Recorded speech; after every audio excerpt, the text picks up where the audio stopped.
শ্ৰদ্ধাৰ ৰাইজ, অসম বিধানসভাৰ অধিৱেশন চলি আছে।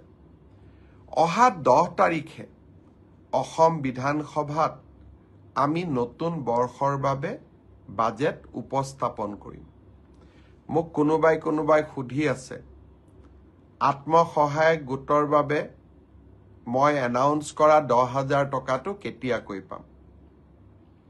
নিৰ্বাচনৰ চূড়ান্ত প্ৰক্ৰিয়া এই মাহত আমি শেষ কৰিম আৰু 1 এপ্ৰিল তাৰিখে বিহালীত প্ৰথম 10,000 টকা আইমাতৃসকলক দি এই আঁচনিখনৰো আমি শুভাৰম্ভ কৰিম। এইবাৰৰ বাজেটতো আমি কেইবাটাও নতুন আঁচনি আপোনালোকৰ বাবে লৈ আহিম, যিয়ে অসমৰ দৰিদ্ৰ আৰু মধ্যবিত্তজনক সকাহ দিব। প্ৰধানমন্ত্ৰী ডাঙৰীয়াই 12 লাখ টকালৈ যাৰ উপাৰ্জন সি ইনকাম টেক্স দিয়াৰ প্ৰয়োজন নাই, তেনেধৰণৰ ঘোষণাৰে আমাক কেন্দ্ৰীয় বাজেটৰ জৰিয়তে এক বিশাল সকাহ মধ্যবিত্ত ৰাইজৰ বাবে লৈ আহিছিল। প্ৰধানমন্ত্ৰী ডাঙৰীয়াৰ আদৰ্শকে সৰুগত কৰি আমাৰ চৰকাৰৰ এই বিত্তবৰ্ষৰ বাজেটতো অসমৰ দৰিদ্ৰ আৰু মধ্যবিত্ত শ্ৰেণীটোৰ বাবে আৰু বিশেষকৈ অসমৰ যুৱ শক্তি আৰু অসমৰ শিক্ষাৰ্থীসকলৰ বাবে আমি কেইবাটাও নতুন পৰিকল্পনা হাতত ল'ম। নতুন অসম নিৰ্মাণৰ বাবে আমাক ইনফ্ৰাষ্ট্ৰাকচাৰৰ প্ৰয়োজন। ৰাজ্য চৰকাৰে এই বছৰৰ বাজেটত এনে বহুত নতুন ইনফ্ৰাষ্ট্ৰাকচাৰৰ আঁচনিও আৰম্ভ কৰিব।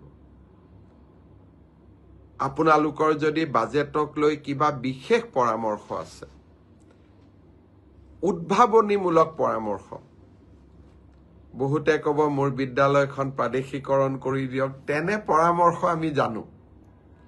কিন্তু এনেকুৱা পৰামৰ্শ যি আমি কোনেও নাজানো, যি নতুন অসম নিৰ্মাণৰ বুনিয়াদ হ'ব পাৰে, যি ইনোভেটিভ হ'ব পাৰে, যিয়ে কেইবাজনো মানুহৰ বাবে কৰ্মসংস্থাপনৰ সৃষ্টি কৰিব পাৰে, যোনে নেকি অসমৰ সমস্যাসমূহ সমাধানৰ ক্ষেত্ৰত বিজ্ঞানসন্মত পৰামৰ্শ আগবঢ়াব পাৰে। তেনে যদি কিবা আপোনালোকৰ পৰামৰ্শ আছে, মোক কমেণ্ট ছেকশ্যনত আপোনালোকে পৰামৰ্শ দিব। অহাকালি অসম বিধানসভাত জাষ্টিছ বিপ্লৱ শৰ্মা কমিটিৰ প্ৰতিবেদন সম্পৰ্কে আলোচনা হ'ব। অতীতৰ গহ্বৰলৈ মই যাবলৈ বিচৰা নাছিলোঁ, কিন্তু যিয়ে নহওক কংগ্ৰেছ দলে দাবী জনালে বিধানসভাত এই কমিটিৰ প্ৰতিবেদন আনিব লাগে। তেওঁলোকৰ দাবীক সন্মান জনাই বিধানসভাত এই কমিটিৰ প্ৰতিবেদন দাখিল কৰা হ'ল। অহাকালি এই কমিটিৰ প্ৰতিবেদনখন সদনত আলোচনা হ'ব। আজি আমি নিযুক্তিৰ কথা কৈছোঁ। অসমৰ যুৱক যুৱতীৰ ভৱিষ্যতক লৈ কংগ্ৰেছ দলে কেনেকৈ হেতালি খেলিছে আৰু এক পংকিল পৰিৱেশৰ মাজত কি ধৰণে মই টেট শিক্ষকৰ নিযুক্তিত স্বচ্ছতা আনিবলৈ যত্ন কৰিছিলোঁ, অহাকালিৰ প্ৰতিবেদনৰ ওপৰত আলোচনা হ'ব। আপোনালোকে আকৌ এবাৰ তাক শুনিবলৈ পাব আৰু গৌৰৱ কৰিব যে প্ৰধানমন্ত্ৰী নৰেন্দ্ৰ মোদী ডাঙৰীয়াৰ আশীৰ্বাদত, আপোনালোকৰ আশীৰ্বাদত আজি কেনেকৈ আমি নিযুক্তিৰ প্ৰক্ৰিয়ালৈ স্বচ্ছতা লৈ আহিছোঁ। এডিআৰই ৰিজাল্ট দিয়াৰ পিছত ৰিজাল্ট শ্বীটটো চালে দেখা পাব যে কেনে পক্ষপাতবিহীন আৰু মেধাক সাৰথি কৰি আমি কেনেকৈ প্ৰত্যেকটো পৰীক্ষাৰ ৰিজাল্ট দিবলৈ চেষ্টা কৰিছোঁ। যোৱা কেইদিনমান আগত অসম লোকসেৱা আয়োগৰ পৰীক্ষাত কৃতিত্ব সহকাৰে উত্তীৰ্ণ হোৱা যুৱক যুৱতীসকলক নিযুক্তি পত্ৰ দিওঁতেও মই প্ৰত্যক্ষ কৰিছিলোঁ যে কেনেকৈ অসমৰ মধ্যবিত্ত আৰু দৰিদ্ৰ সমাজখনৰ সপোনবিলাক আমাৰ চৰকাৰে মেধাৰ ভিত্তিত নিযুক্তিৰে পূৰ্ণ কৰিবলৈ সক্ষম হৈছে। তেনে যাত্ৰা অব্যাহত থাকিব।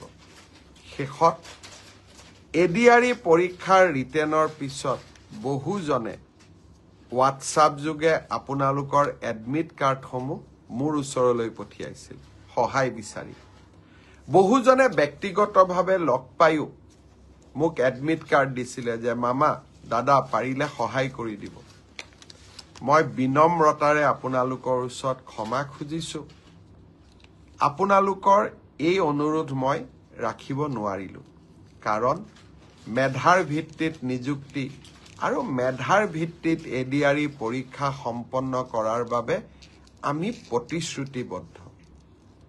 আশা কৰোঁ আপোনালোকে মোৰ অক্ষমতাক আপোনালোকে বুজি পাব আৰু আপোনালোকে মোক যেন কোনো কাৰণে বেয়া নাপায়। পুনৰ এবাৰ সকলোকে ধন্যবাদ জনালো, অভিনন্দন জনালো ফেচবুক লাইভ অনুষ্ঠান চোৱাৰ বাবে। আকৌ লগ পাম। বহুত বহুত ধন্যবাদ। জয় হিন্দ, বন্দে মাতৰম। অহাকালি অসম বিধানসভাত জাষ্টিছ বিপ্লৱ শৰ্মা কমিটিৰ প্ৰতিবেদন সম্পৰ্কে আলোচনা হ'ব। অতীতৰ গহ্বৰলৈ মই যাবলৈ বিচৰা নাছিলো, কিন্তু যিয়ে নহওক কংগ্ৰেছ দলে দাবী জনালে বিধানসভাত এই কমিটিৰ প্ৰতিবেদন আনিব লাগে। তেওঁলোকৰ দাবীক সন্মান জনাই বিধানসভাত এই কমিটিৰ প্ৰতিবেদন দাখিল কৰা হ'ল। অহাকালি এই কমিটিৰ প্ৰতিবেদনখন সদনত আলোচনা হ'ব। আজি আমি নিযুক্তিৰ কথা কৈছো।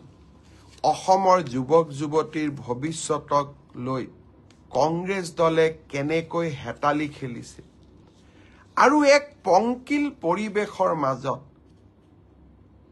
কি ধৰণে মই টেট শিক্ষকৰ নিযুক্তিত স্বচ্ছতা আনিবলৈ যত্ন কৰিছিলো, অহাকালিৰ প্ৰতিবেদনৰ ওপৰত আলোচনা হ'ব। আপোনালোকে আকৌ এবাৰ তাক শুনিবলৈ পাব আৰু গৌৰৱ কৰিব যে প্ৰধানমন্ত্ৰী নৰেন্দ্ৰ মোদী ডাঙৰীয়াৰ আশীৰ্বাদত, আপোনালোকৰ আশীৰ্বাদত আজি কেনেকৈ আমি নিযুক্তিৰ প্ৰক্ৰিয়ালৈ স্বচ্ছতা লৈ আহিছো। এডিআৰই ৰিজাল্ট দিয়াৰ পিছত ৰিজাল্ট শ্বীটটো চালে দেখা পাব যে কেনে পক্ষপাতবিহীন আৰু মেধাক সাৰথি কৰি আমি কেনেকৈ প্ৰত্যেকটো পৰীক্ষাৰ ৰিজাল্ট দিবলৈ চেষ্টা কৰিছো। যোৱা কেইদিনমান আগত অসম লোকসেৱা আয়োগৰ পৰীক্ষাত কৃতিত্ব সহকাৰে উত্তীৰ্ণ হোৱা যুৱক যুৱতীসকলক নিযুক্তি পত্ৰ দিওঁতেও মই প্ৰত্যক্ষ কৰিছিলো যে কেনেকৈ অসমৰ মধ্যবিত্ত আৰু দৰিদ্ৰ সমাজখনৰ সপোনবিলাক আমাৰ চৰকাৰে মেধাৰ ভিত্তিত নিযুক্তিৰে পূৰ্ণ কৰিবলৈ সক্ষম হৈছে। তেনে যাত্ৰা অব্যাহত থাকিব। শেষত এডিআৰই পৰীক্ষাৰ ৰিটেনৰ পিছত বহুজনে হোৱাটছআপ যোগে আপোনালোকৰ এডমিট কাৰ্ডসমূহ মোৰ ওচৰলৈ পঠিয়াইছিল সহায় বিচাৰি। বহুজনে ব্যক্তিগতভাৱে লগ পায়ো মোক এডমিট কাৰ্ড দিছিলে যে মামা দাদা পাৰিলে সহায় কৰি দিব।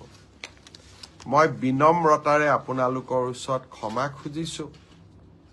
আপোনালোকৰ এই অনুৰোধ মই ৰাখিব নোৱাৰিলো, কাৰণ মেধাৰ ভিত্তিত নিযুক্তি আৰু মেধাৰ ভিত্তিত এডিআৰই পৰীক্ষা সম্পন্ন কৰাৰ বাবে আমি প্ৰতিশ্ৰুতিবদ্ধ।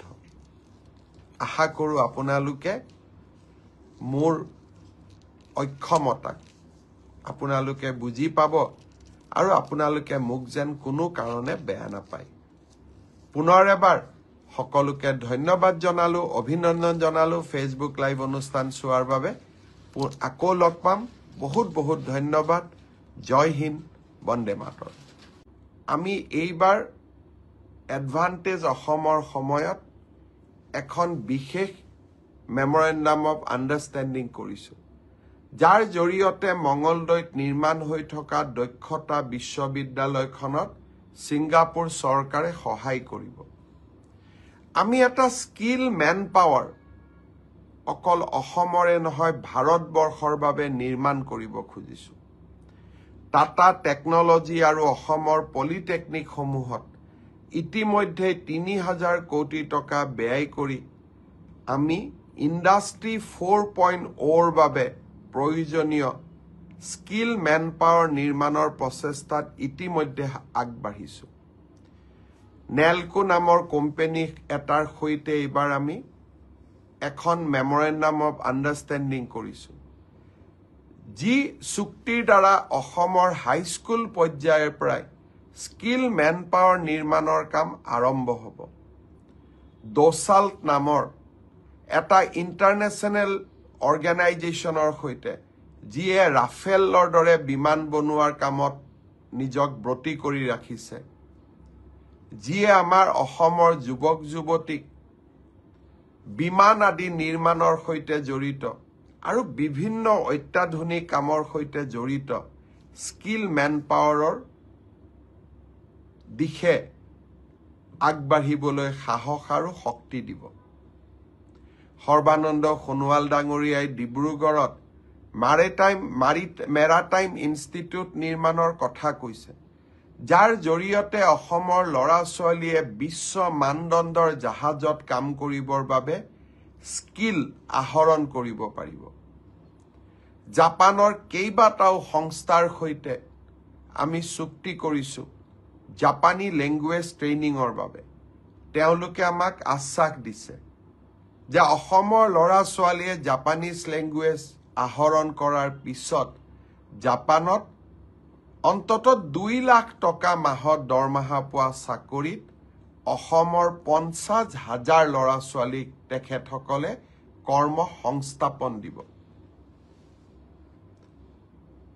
মুকেশ ধীৰুভাই আম্বানী, গৌতম আদানী, টাটাৰ এন চন্দ্ৰশেখৰন, সজ্জন জিন্দাল, প্ৰশান্ত ৰুয়া আদিৰ দৰে উদ্যোগপতিসকলে অসমত একত্ৰিতভাৱে প্ৰায় 2 লাখ কোটি টকা বিনিয়োগৰ আমাক আশ্বাস দিছে।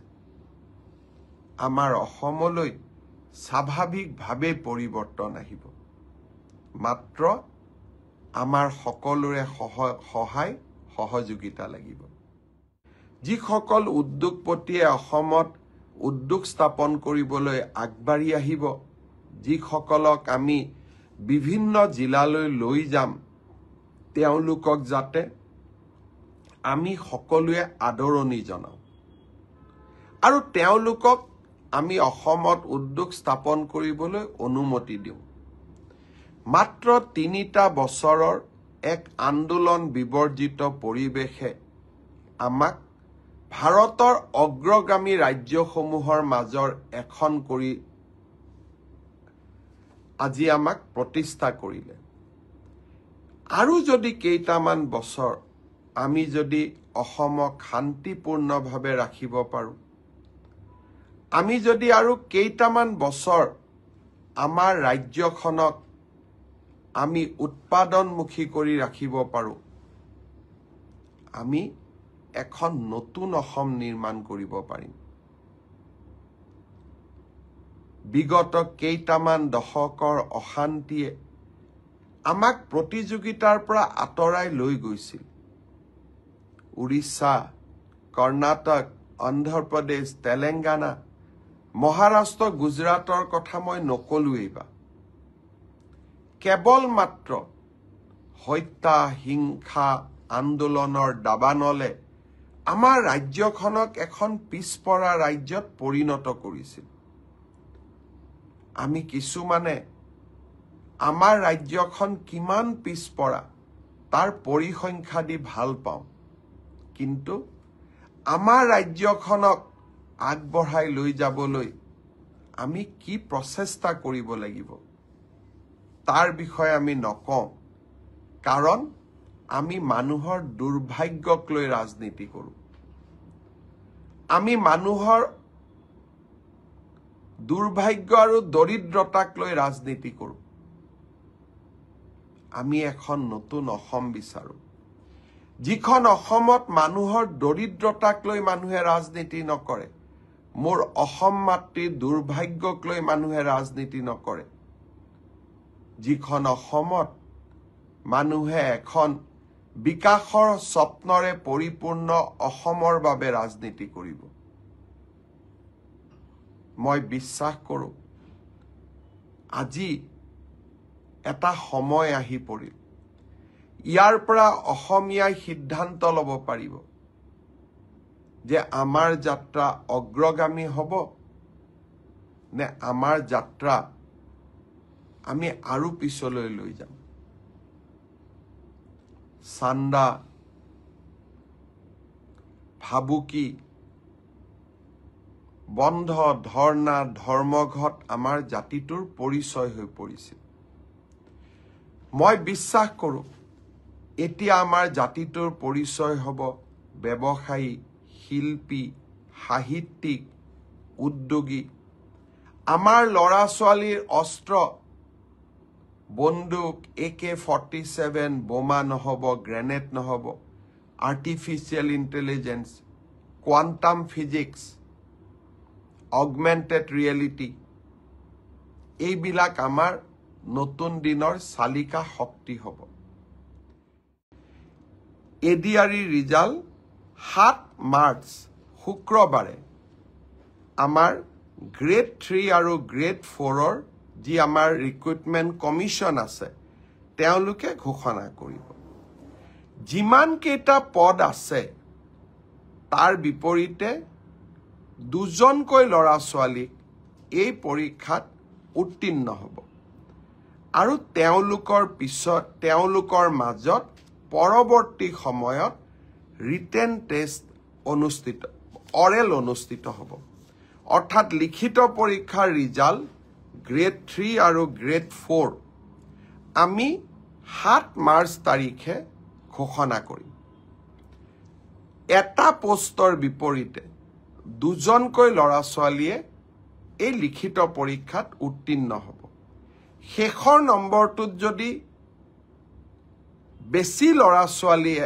একেটা নম্বৰে পায় তেতিয়াহ'লে হয়তো 3000 পোষ্টৰ বিপৰীতে মই ধৰি ল'ব কৈছোঁ 6000 ল'ৰা ছোৱালী পাছ কৰিব লাগে কিন্তু একেটা নম্বৰ যদি বহু পৰীক্ষাৰ্থীয়ে লাভ কৰে তেতিয়াহ'লে একে নম্বৰ পোৱা ল'ৰা ছোৱালীসকলেও পৰীক্ষাটোত ডেফিনেটলি পাছ কৰিব অৰ্থাৎ আমি যদি ধৰি লওঁ 50 is a cut off mark কিন্তু 50 যদি 50 জন ল'ৰাই নম্বৰ পাইছে তেতিয়াহ'লে 50 জন ল'ৰায়ে লিখিত পৰীক্ষাত পাছ কৰিব গতিকে 1:2 বুলি ক'লেও 1:2 একেবাৰে গ্ৰামাটিকেল সেন্সত নহ'ব হয়তো 2-4জন ল'ৰা ছোৱালীয়ে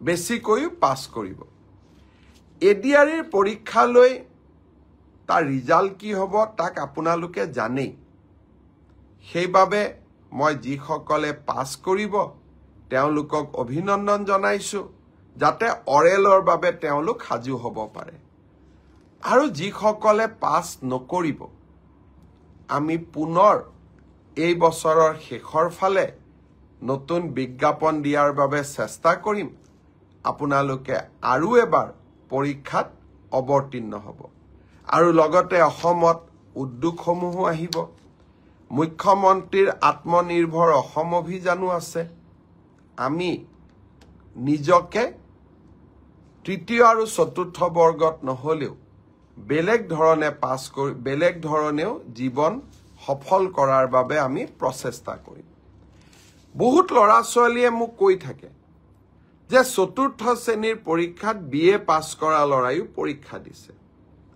এতিয়া কথাটো হ'ল আমি কোনোবাই যদি নিজকে চৰকাৰক ফাঁকি দি পৰীক্ষা দিয়ে তদন্ত নোহোৱালৈকে মুখ্যমন্ত্ৰীয়ে গম পাব নোৱাৰে কেতিয়াবা আপোনালোকে এনেকে মোক ফেচবুকত লিখে টুইটাৰত লিখে যেন মই সব গম পাওঁ কোনোবা ল'ৰা এজনে যদি বিএ পাছ কৰিও নিজৰ যোগ্যতাটোক লুকুৱাই পেলাই চতুৰ্থ শ্ৰেণীৰ পৰীক্ষাত আবেদন কৰে মুখ্যমন্ত্ৰীজনে কেনেকে গম পাব আপোনালোকে খবৰ দিব আপোনালোকক আমি সুবিধা দিম যে এনে যিসকল লোকে আপোনালোকে দেখিব যে লিখিত পৰীক্ষাত পাছ কৰিছে কিন্তু এডুকেশ্যনেল কোৱালিফিকেশ্যনক তেওঁলোকে লুকুৱাই ৰাখিছে আমি সুবিধা দিম আপোনালোকক অভিযোগ দিয়াৰ বাবে যাতে অৰেল পৰীক্ষা হোৱাৰ আগতে বা মৌখিক পৰীক্ষা হোৱাৰ আগতে